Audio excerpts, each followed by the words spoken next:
J'ai toujours eu peur au cinéma de traiter de la politique. Ouais. Parce que j'ai toujours pensé que c'était un terrain incroyablement glissant, compliqué. Et puis surtout, je la trouvais trop complexe. Hein. C'est-à-dire que j'ai toujours eu le sentiment qu'au cinéma, les gens faisaient de la politique de cinéma, c'est-à-dire la politique terriblement simplifiée.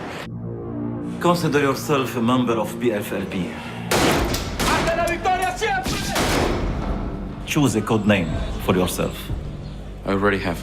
Et je crois que Carlos incarne les rêves de changement, de la révolution et d'une époque des années 60, des années 70, et ainsi que l'obsession pour le pouvoir et pour la reconnaissance. Et Carlos a fait partie d'une génération qui a fait le passage de la théorie révolutionnaire à l'action militaire. Et je crois que Carlos, autant qu'un film, autant qu'un personnage, est une métaphore du dilemma entre l'individualisme et l'idéalisme. Of our mission. I gave my word. I weighed already the pros and cons of the entire situation. This is the best thing to do.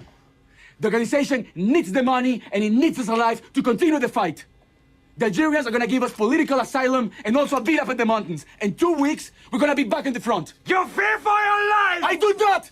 How do you dare to talk to me like that? Les actes les plus monstrueux et les gestes les plus tendres et peuvent coexister dans un balance parfait et dans une personne.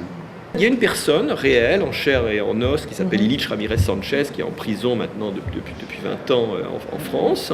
Et puis, il y a une sorte de création, de créature, de monstre médiatique qui est Carlos. Hein. Et Carlos ressemble par certains aspects à l'individu Illich Ramirez Sanchez, mais par d'autres, il ne lui ressemble pas du tout. Hein. C'est les journaux qui ont inventé ça.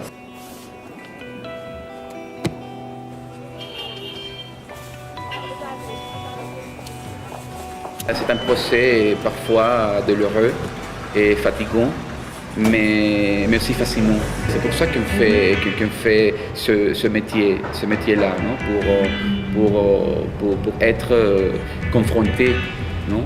par des personnages qui n'ont rien à voir avec ta propre personnalité. Je ne crois pas au niveau du dégât collatéral, même minimum,